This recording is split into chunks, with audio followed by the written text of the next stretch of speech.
You're listening to episode 762 of a Very Spatial podcast, June 8th, 2025.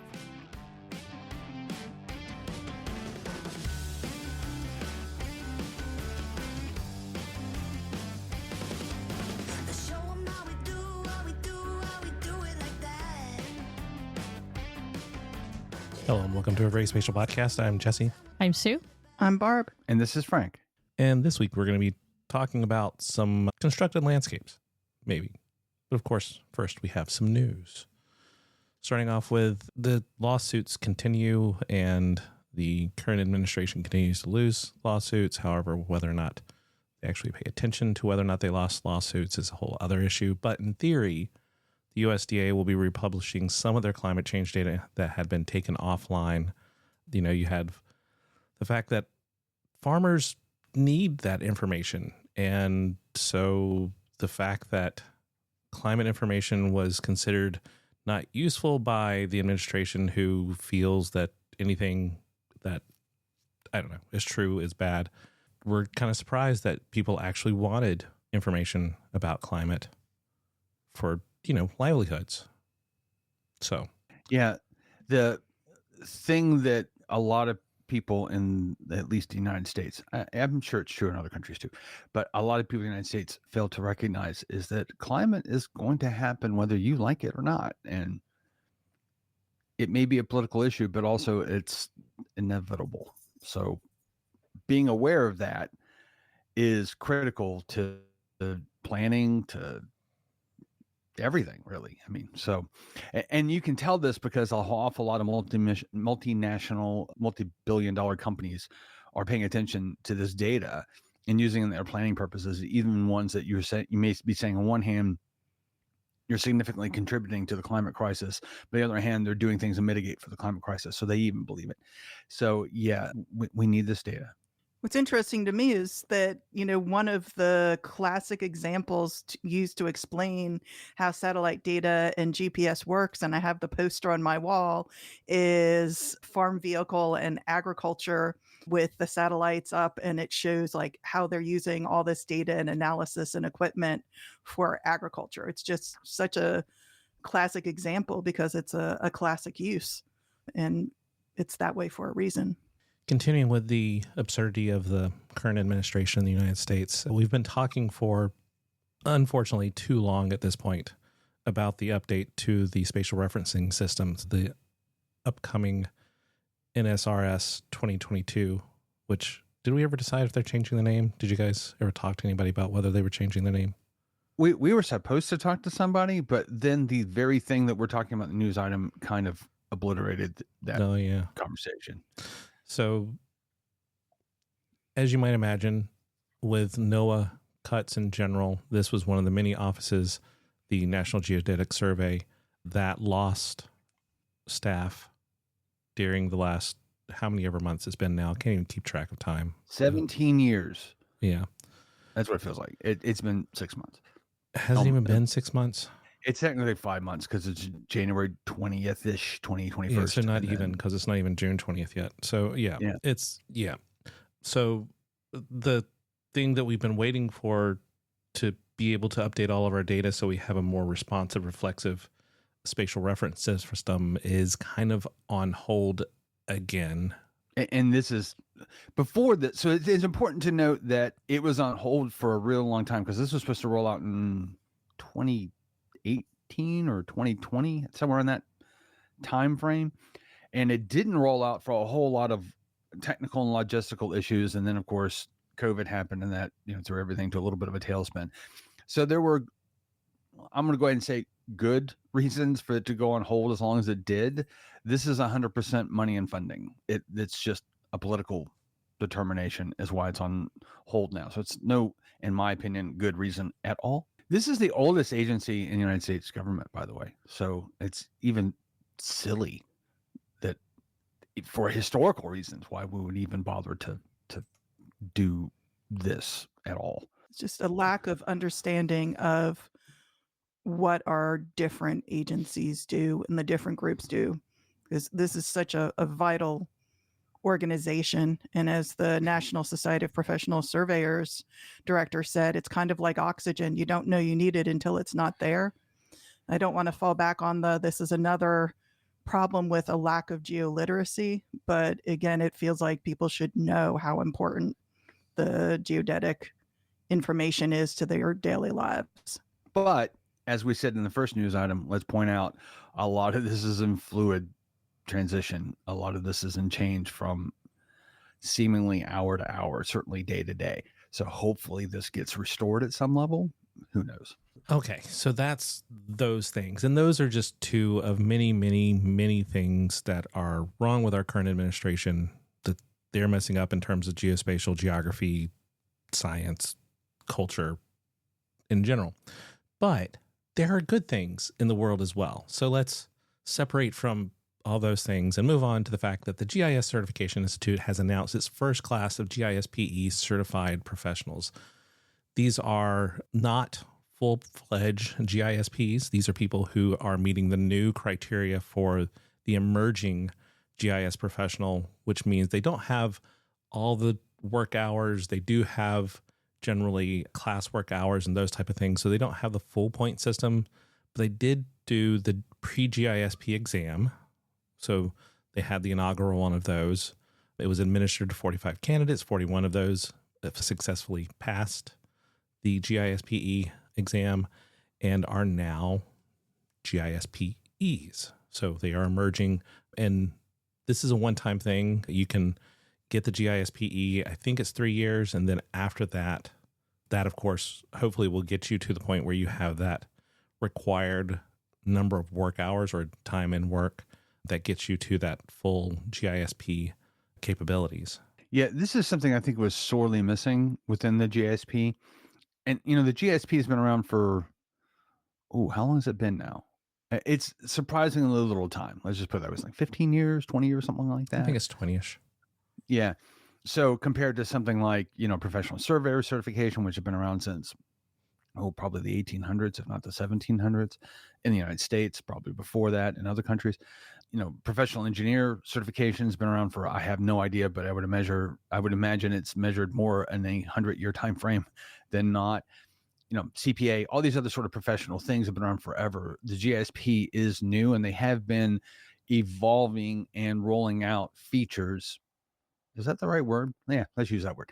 Features, as they've said, okay, this is a deficit we need to address. And I think it's very promising, and it's wonderful that they're doing this to give students a mechanism for evolving from just a student to this certified professional designation. We still, I think, have a little bit of a argument to be made for why you need a GISP, but that's even growing with time. A lot of the engineering firms I'm seeing, when they offer jobs for GIS, they're asking for GISPs. I don't know that's going beyond that, but it's starting to become important. So this is great that students will be on the first step to do that. Yeah, and I think I would point out, to go back, I think, Jesse, you mentioned that it's then 3 years or some, because I can't remember the exact time, but that the idea is that this would bring people into the professionalization fold a little earlier, right? The idea of that, but also that you're moving towards, in their minds, a full certification after you've met the number of years in a position kind of requirements. Most likely, I'm guessing, I'd have to go back and look, but that you'll have to take the full test and go through that full process after you've, reached that milestone. I'm not sure if you have to do the full test. Yeah, well, that's a question then. Yeah, that'd be if. And it is kind of interesting. So it's 3 years, but let's see. I'm trying to remember in the GISP. So if you're not familiar with it and you're interested in the GISP, whether you're eligible for something like this or you're eligible for the big GISP, you get points, and you get so many points in these different categories, and one of which is work, another one is education, another one is service. Those are broadly speaking, the three, and how you get your points. There's a complicated formula. You can go to the GISP and see how it works. Don't listen to him. It's not complicated. It's just you just got to do it. Well, it's complicated in the sense of it's not a 1-to-1 ratio. 1 hour of education does not get you a point. It gets you some fractional thing.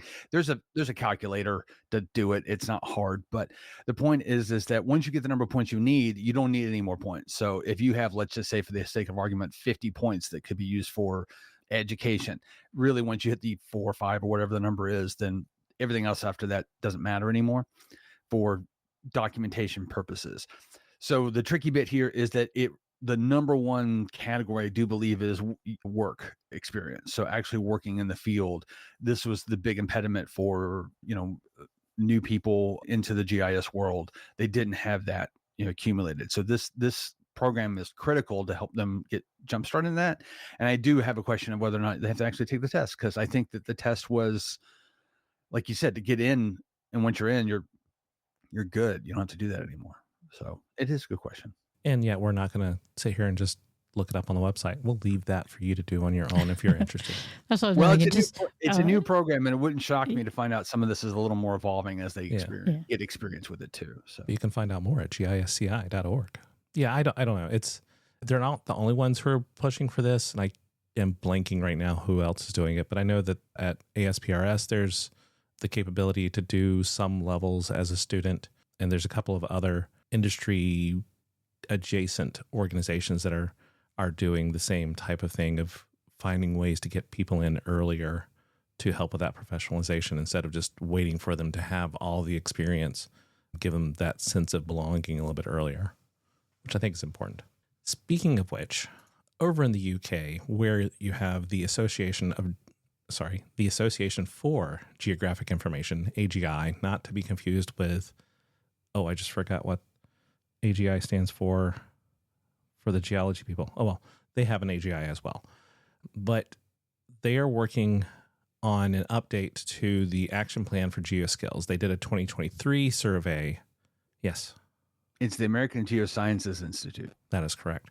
But the Association for Geographic Information had a 2023 survey, which the information for that is out. You can go to their website. In fact, I think the link that we have in the show notes takes you to a page that you can download the report on that.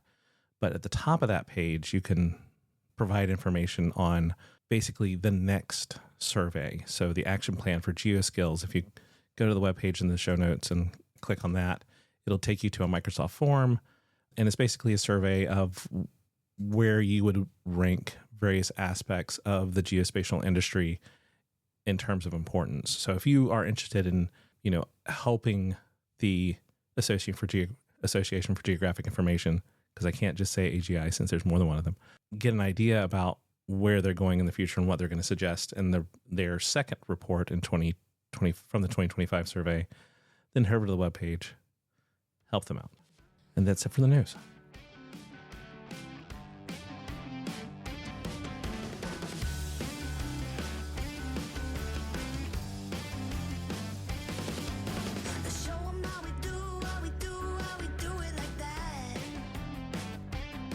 So over the last couple of weeks, 3 weeks, however long it's been now, I don't even remember anymore. Time is meaningless with jet lag. Sue and I were in Japan. For part of the time, it was a study abroad trip that Dr. Bergeron was a faculty member on. And the last week was research on various things while we were over there. But as part of the trip, we visited a lot of constructed landscapes. And so I think that would be a good topic to discuss, partially to talk about some of the ones that we saw, but just what it is that we do as a species to create these landscapes. We talk about cultural landscapes, we talk about physical geography landscapes, natural landscapes if you want to.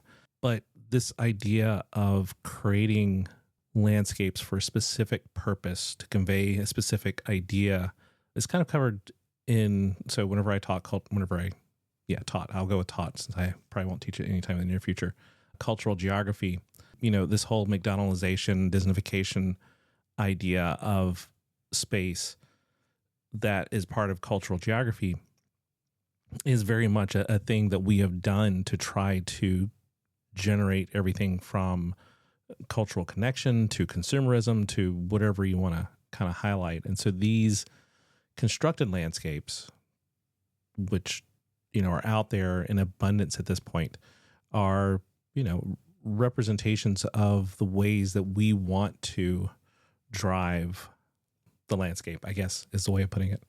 So what are your general thoughts? Or does anybody want to start with a landscape in specific? I think I would add on to that, like what we're thinking about is landscapes that are intentionally both created and curated to have certain elements in them to tell a particular narrative or narratives. And so I think it's interesting on multiple levels. So one, the inspiration for such landscapes, right, comes from real world places or our perception of real world places, whether present or past, or even, I guess, imagined in the future. And then elements are selected out, but they're selected out very much with an idea towards presenting a narrative or offering an experience that has an expectation that people will, I think, react to it similarly, right? So it dovetails, it's like a physical space version of a lot of the work all of us do in terms of sort of looking at digital landscapes and things like that, but it plays out in physical space. So to give an example, and then, Barb and Frank, if you want to kick in, one of the places we visited in Japan was Tokyo DisneySea, right? So it's a theme park.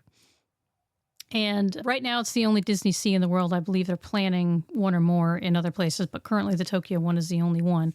But the landscape areas that are built into this theme park have very specific themes, and they're very recognizable. And some of them are from specific Disney properties in the sense of intellectual properties. So stories, movies, things like that. You're talking about The Little Mermaid, aren't you? No. Actually, there's not a Little Mermaid one. Really? I was just assuming that was what you were. Yeah, weird. but interestingly, but you have Aladdin's Castle. You have 20,000 Leagues. So tying into Jules Verne, you have kind Indiana of Indiana Jones area. You have a New York City area, the new Fantasy Springs, which is tied more to Frozen, Peter Pan. Yeah. Rapunzel. Interesting. Yeah. Not The Little Mermaid. Yeah. Okay. Yeah. Sorry to interrupt. That might be at Disneyland, but we didn't go to Tokyo Disneyland. We just went to DisneySea. So, but interestingly, two of them, the New York landscape and then Venice, are in fact places that aren't necessarily associated with Disney stories. So that's interesting that two areas that they devote a lot of effort to are snapshots of places that are popular settings for entertainment and also like visiting. And they actually invest a lot in those particular areas too. So that's an interesting aspect of it. But when you're visiting those and trying to, so as the reason why we visited them with students is to kind of have an in the field exercise in reading landscape, but also in trying to maybe understand some of the stories that are trying to be constructed there. And that's a question, right? Is what is it, if you want to see a miniature Venice, what is it you're trying to project for that? And one of the sort of central parts of interaction with the Venice is actually a gondola ride that takes you just a little ways. And by the way, I've done the real gondola ride, and it's about the same. You go a little bit of a ways, and you go out into the lagoon area, I guess it's called, and then you come right back. And so I actually found that to be very similar to what I actually did when I took a gondola ride. So, but interaction-wise, that's really the only interaction you do in the Venice area. And in the New York one, I'm not really sure if there was anything specific related to that either. But I think seeing these, it starts to beg the question as to how we go about it. Because I've always been amazed about the design of these things and the fascination with how this is done. But it comes back to those principles of geography and the way we read landscape. First, we read it, and then if we're trying to say that these are the particular emotions that might be evoked, or these are the things that I get from inhabiting the landscape, then I'm now reproducing them with the hope that someone else is maybe going to get some of that same emotional connection or experience out of it. So my brain went like 9 different directions simultaneously. So let's go back to what I was originally thinking when Jesse started setting this up. I'm kind of curious. I was thinking about a professor that we all know. I don't know if we all had them. I had him for, which is the Geographic Traditions course that you get in graduate school, but I'm blanking on his name. Professor Hannum? Hannum, thank you. Professor Hannum, who wants me to comment that there is no landscape that's not touched by humans, that it's all human derived, which was a bit very contentious for the physical geographers that were also required to take that class that were in there. They were, that's just the dumbest thing I've ever heard. But there was a whole lot of conversation around that. And I was thinking, I'm wondering how much, are there landscapes that aren't, like Jesse suggested, that aren't curated to some extent? Even to some extent, the natural landscapes are what we've decided not to touch. Now, when you went to the Disney example, I was like, oh, I think, okay, I get it. We're making of something that are highly curated. That's what we're really talking about, is stuff that's designed specifically for this. And I was kind of curious, actually, I wonder what the DisneySea Venice looks like compared to the Venetian in Las Vegas, which is also another replication of Venice with a gondola ride down the middle of it. Which we've also been on. And yeah, it's very similar. Yeah, and except it's all for in the indoor ground versus outdoor. Yeah. And I was like, oh, it's interesting because there's the exact same, we have at least three, and there may be more, at least three representation of Venice, the actual Venice, and then the one that's at Disney, and then the one in Las Vegas. And it'd be interesting to look at those and think about those landscapes as what are they trying to curate? What is Disney trying to curate in the Japanese theme park that they have compared to what's the one that I've been to in Vegas, where it's basically a mall. It's basically just a big shopping mall, and it's to curate going from store to store and to keep you in the potential to go and do some more gambling. Right. Because the only way to get there, as far as I know, is you go in through a casino, and then you go downstairs and you can do all the shopping and you come out through a casino. So yeah. Well, and I think I would add an interesting note that I had to it is that the video game that I use in my Video Game Worlds class is kind of an example of immersive world building, also has a very Venice-like city in it that is part of the narrative. And when I was there, I could actually almost side-by-side match screenshots from that video game, which developed by a Japanese developer. Oh, Final Fantasy 15 is the game, with what I was seeing kind of and experiencing in, not just in the real Venice, but in the Tokyo Disney Venice. So, but all of them, the gondola ride, riding a gondola is in fact a central way of navigating through that landscape. And so I think, so anyway, I thought that was really interesting that that's a central piece that's taken away from visiting Venice, I guess, or from seeing Venice experienced by others, is the mechanism of being able to travel around by gondola is actually replicated in a lot of these constructed scenarios. So that's when you say, well, what's the thing that you want people to be able to do? It's ride a gondola.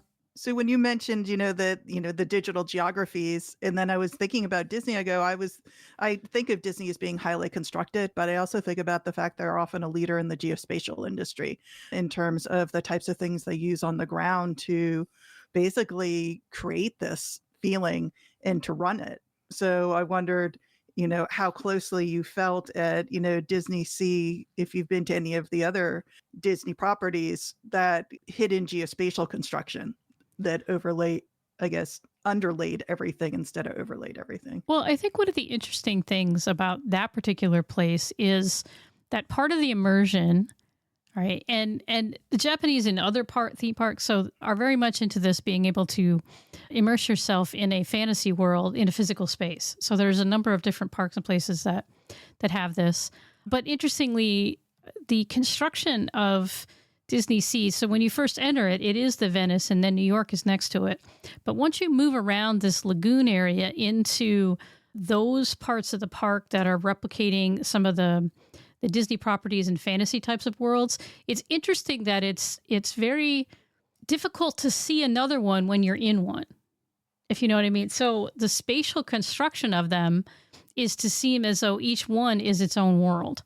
And it's very cleverly done. And although it's an expansive space overall, right, compared to how big it could be, everything is kind of packed in there. So if you're in Agrabah, from the animated movie Aladdin. When you're kind of walking around there, you can't really see any other things until you kind of step out towards the edge, and then you can see to the lagoon. Or when you're in the caldera where the kind of central constructions are for 20,000 Leagues Under the Sea, you can't see anything else. And then when you move into other areas, as soon as you're kind of into that world, it's very difficult to see other things. So part of the very, I think, well done construction of that is saying the physical space must make you feel immersed in the world. And so as best that they can, they're doing that, but also providing pathways for you to move around. Because another thing Disney is very good at is moving people through its physical spaces so that they can, get from one place to another. But anyway, that was something in experiencing on the ground I thought was really interesting, because it's a key to kind of a curated landscape where you're trying to make people feel immersed in whatever that, place and time is, that they not, kind of have distractions of the outside world. And I thought that was really interesting. And to kind of pull us away from the Disney rabbit hole that we could easily go down, I'm going to toss out another location that was very much curated, very different in terms of its expectation, in terms of people to attend and those type of things. And that's the Edo-Tokyo Open Air Museum. And this is a little bit west of central Tokyo, about an hour from Tokyo Station, Shinjuku area by train. And it's a collection of buildings, basically. It's a fairly large park. A small portion of this park is set aside for the museum, but even the museum portion of the park is probably, 10, 15 acres. And, we're talking about buildings all the way through to things that are, Showa or even arguably almost modern era. So you have a lot of different things going on that are representations of this is kind of what historic architecture-ish would look like. And they even have, kind of neighborhoods set up in the area. They have a whole kind of CBD, Central Business District, set up in the area, just so people can go and see these kind of architectural examples in situ, I guess, is a way of putting it. Yeah. I mean, just it's a landscape that is a museum, that is a landscape. But interestingly, this one, and maybe you guys can think of places and other places that have this, is that the Edo-Tokyo Open Air Architectural Museum reminds me of pictures, like photographs that are laid next to each other. So there are places that are a little bit different than the previous place we're talking about, but interestingly, if you see them, you can see yourself kind of almost in a snapshot with them. And so one of the things a lot of people like to do at that museum is take pictures of themselves in the historic structures. There's even an old bus that you can kind of climb in, train car. But it's interesting, like the layout of that is so that, once again, you can get angles where it seems like none of the other stuff exists, even though there's a Showa era shop street, right, or earlier era, right next to a set of houses that actually were trying to show you the Japanese Western influence among, the elite class or whatever. And they're right next to each other in terms of the space that you would have to walk, but they're cleverly done in such a way that if you were to stand in it, you're like, oh, you could see it, or you took a picture of it. It's really like you're seeing it out of a scrapbook or something. And so I found that to be kind of a really interesting way to lay out that space to maximize kind of the feel. Once again, it comes back to the mini immersion, that to make it a pleasing sort of thing to look at, that landscape, you want to sense that it's not a jarring collection of stuff that's just been thrown down there. It does seem like there's a sort of context around it. You see that some in the Smithsonian, and it's interesting because there's definitely been an evolution. I don't know anything about this field, but an evolution in museum curated studies work, because you'll have these displays that are older and it'll be more or less, you're very much hands off. It's behind a glass, or, it's behind a rope in a glass. It's what you're used to. Then you'll move into other areas and I'm thinking mostly about the American History Museum. You move into other areas where it is much more interactive and a much more immersive experience. I remember the display they had, I think it was in the American History Museum, of the internment camps for Japanese during World War II that happened here in the United States. And they had a camp setting that you actually could like be in. It was a much more immersive experience. Then compare that to my favorite thing, and there's a very different topic area, one of my favorite things at the museum is if you go down to the basement of the American History Museum, you can go to an old soda shop and it works and you can get ice cream. And it is a very immersive thing because you literally are in it eating ice cream served in much the way it would have been done in the 1930s, I think, or 20s, whenever this was sort of prototyped at. Obviously updated for modern food safety standards, but basically it's sort of those kind of two extremes. The Air and Space Museum, the Smithsonian, also has a lot of interactive, immersive to get you to really see what this looked like in reality, as opposed to, looking at it as objective artifacts of history. It's much more of an immersive experience. It's not at the scale that you're talking about there, but what you were talking about did remind me of that. Where what I thought was interesting was I was thinking about the landscape of, well, a lot of parks, particularly parks around things like battlefields. So Gettysburg is a great example of that. Park is designed to get you into the landscape and allow you to explore it, but to explore within the context of that landscape. It doesn't do what you're talking about, where obviously you can see the buildings on the edges and the built environment, all that stuff, if you go to the edge of the park. But if you're in the middle of the thing, you can very well see what the battlefield presumably would have looked much like. Obviously 100 years or so, 130, 40, whatever it is now, years of change in the landscape will have some impact. Not the same trees, not the same grass, all that sort of stuff. But it seems a little bit like that here in the United States.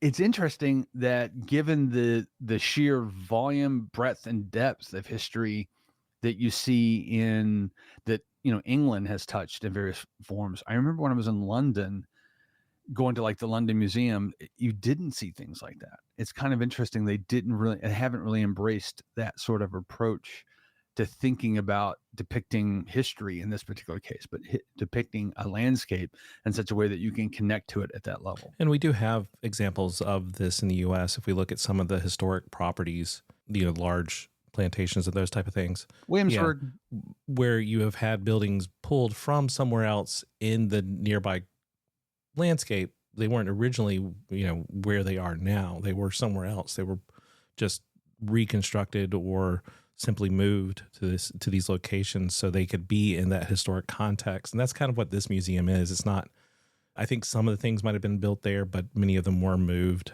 into the park.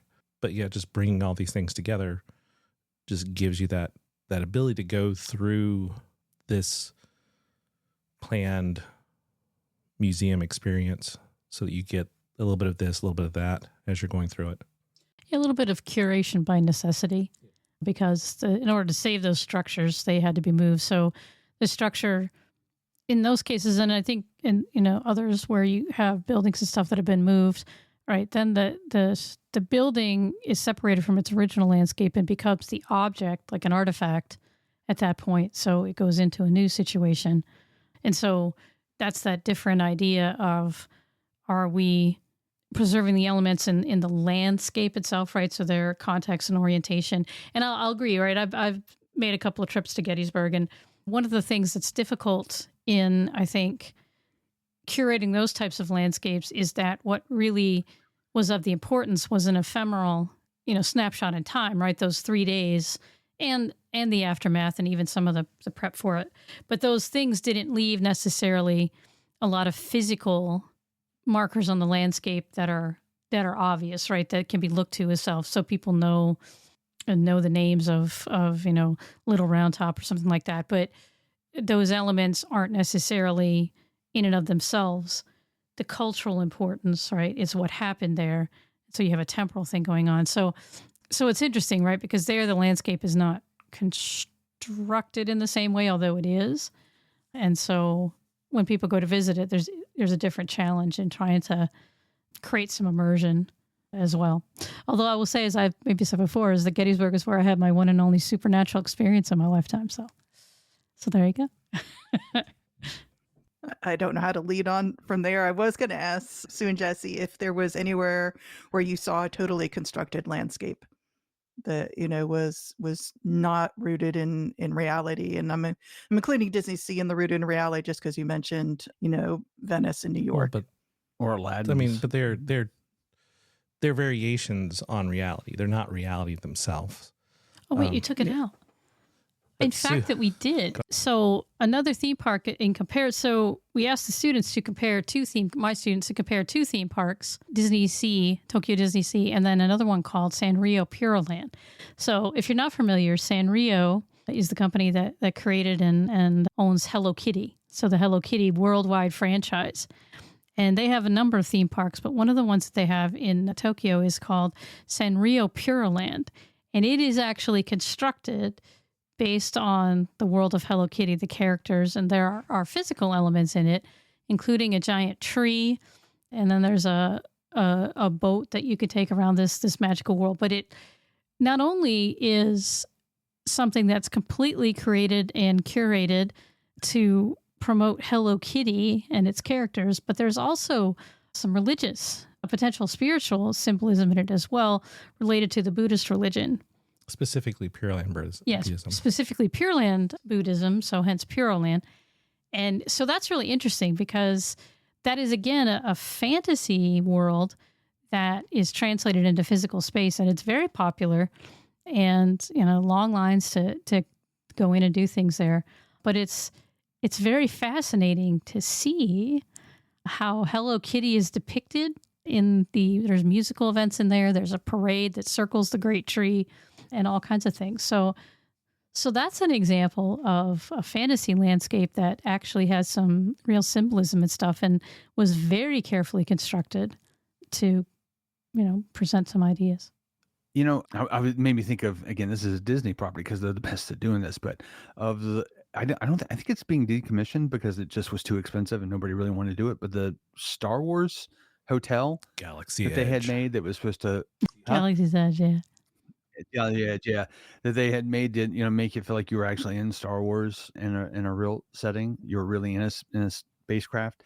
Similar thing. It's a fantasy constructed thing. Obviously, it doesn't have the religious. Well, for most people, it doesn't have the religious overtones. Though Jedi apparently is a real religion in some census areas. So that's kind of interesting to make that. I did want to jump to a really contentious question I had about this, which is, and I don't have a strong feeling, to be honest with you. I was thinking about you were talking about, Sue, the landscapes, like where they actually set originally and the orientation and all these sort of things to moving them to a place that it's more honestly convenient in most cases for the modern world. I'm wondering, at some level, from a cultural geography standpoint, how do we reconcile that push and pull between, and I'm talking to two archaeologists who became geographers, so they probably have a point of view, but where you say, okay, that was then, and our culture has evolved in a different direction, and that stuff needs to be acknowledged that it had historical context and we pulled what we need out of it. It needs to evolve with it, as opposed to, no, this is important. We need to maintain the integrity of this for that future knowledge of the past. That's a problem, I think, that we contend with in society, how to reconcile those pushes and pulls. Particularly when you're talking, I think it's easy in the United States to talk about things like, for example, Gettysburg. That's an important historical landscape, right? But how about a plantation where is an important historical landscape that has a very ugly connotation and connection, or what? Well, I think that's kind of one of, sort of the cruxes of, first of all, reading landscapes and then trying to see the elements there and then saying, based on this, right, we're interpreting them then in a constructed landscape or I mean, this is a common thread, right? A debate, aspect of analysis of historic districts, of all these things, right? So one of the things, for example, just a side thing in trying to understand this, right, is I can remember even in my hometown, right, or in the towns around it in upstate New York, I mean, all these fancy houses, and it didn't occur to me that the little buildings behind them, and they all, like in a row, and then there'd be like an alley, and there'd be little buildings behind them. Like a lot of them were carriage houses where these family servants lived. And, often they got separated out into different plots and, sold off and became houses for other people. But that was never included. I mean, sometimes they'll be still part of the property and they'll be repurposed, but often, that wasn't really mentioned.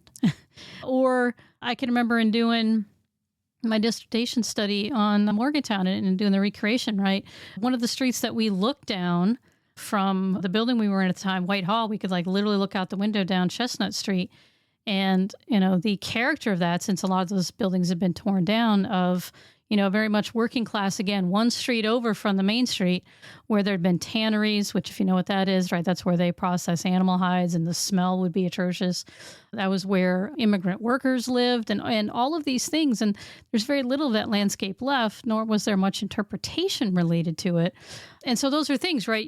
When you see that as a snapshot in time, you say, well, what choice am I making in terms of any kind of, reconstruction or preservation or things like that? What decision am I making as to what that's going to be?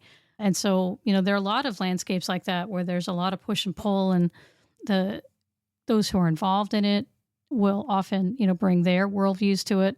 So I think you're right. I think that's absolutely one of the cruxes of doing these things. And even in constructed landscapes that are meant for things like entertainment, right?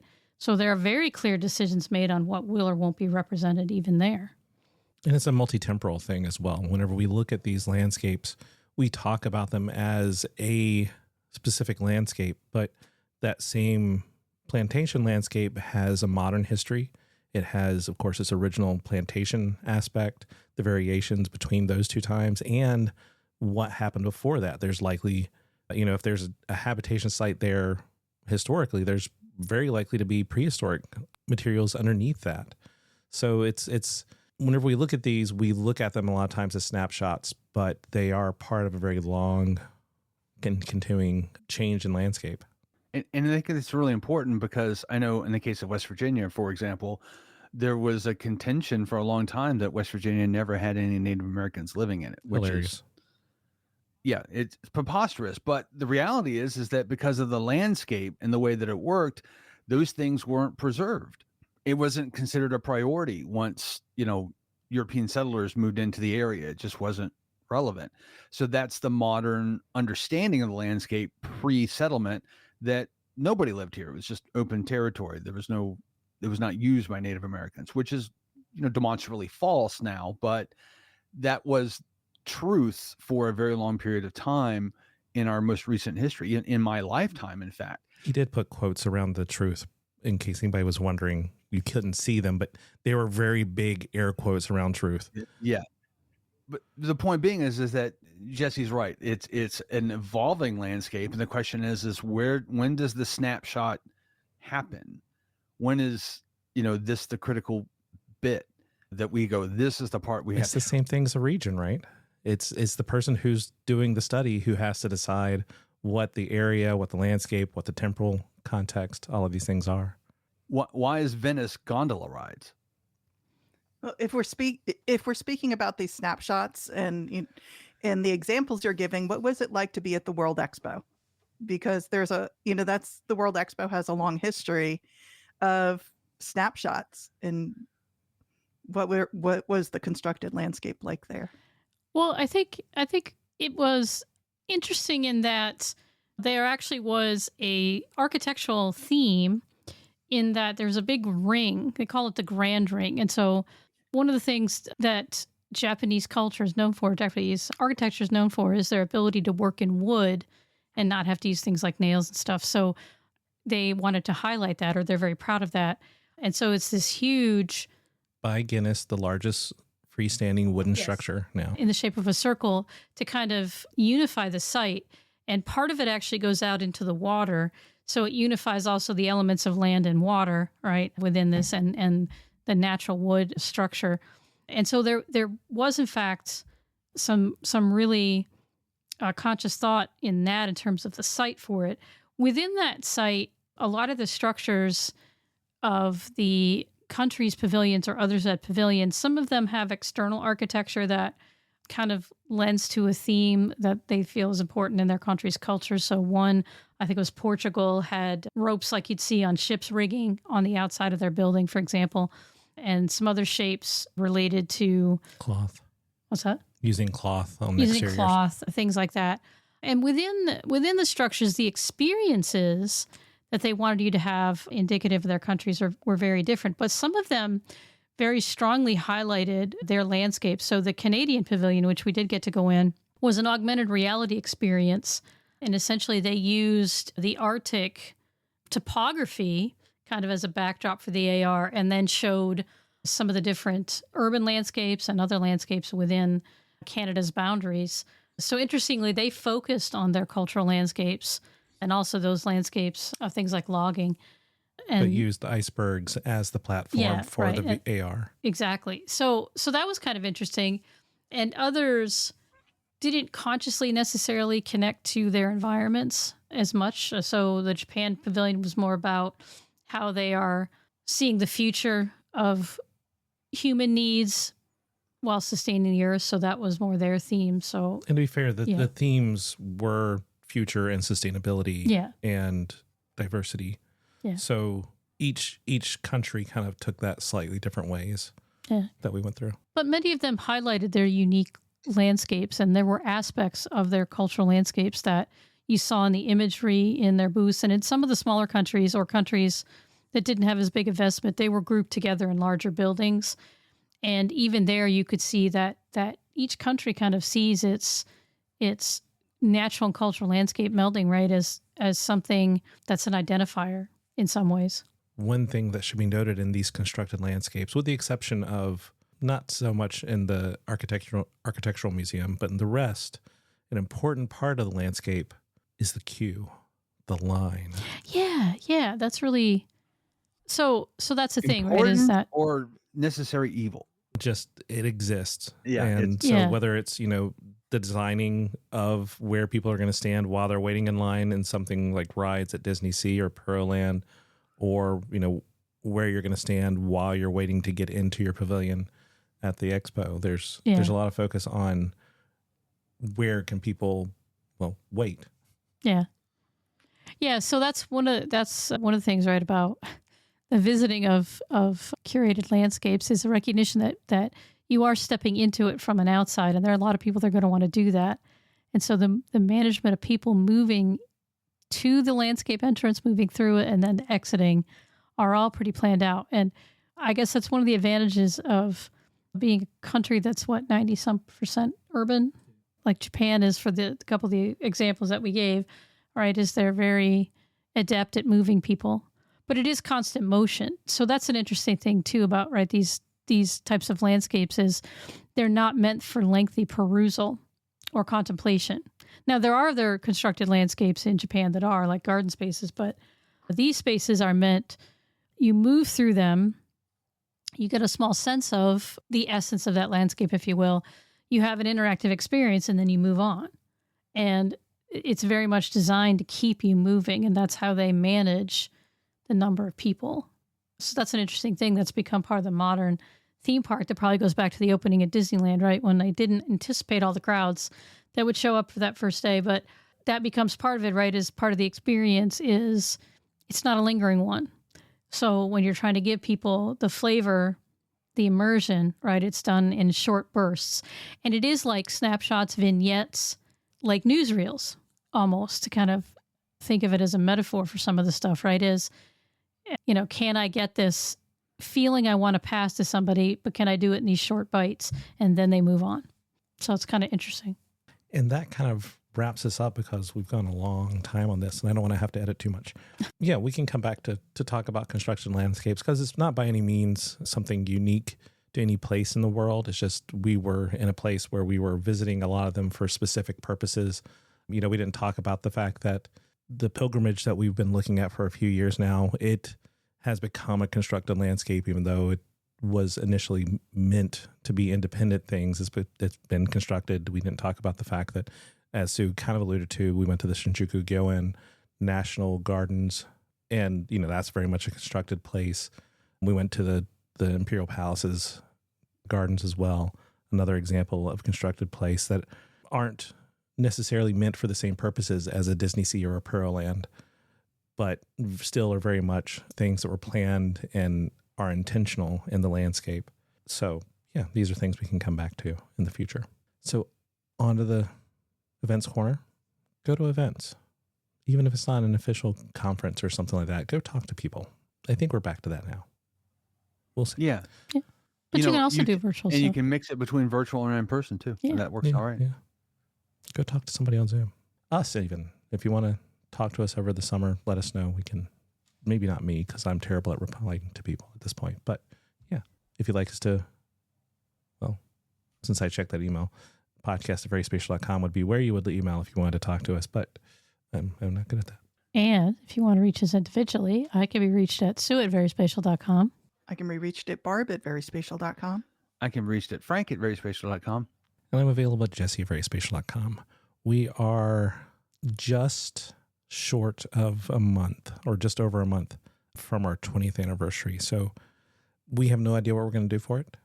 If you have any suggestions, feel free to reach out and let us know at any of our contact information, which can be found at veryspatial.com/contacts. As always, We're the folks from Very Spatial. Thanks for listening. And we'll see you in a couple weeks.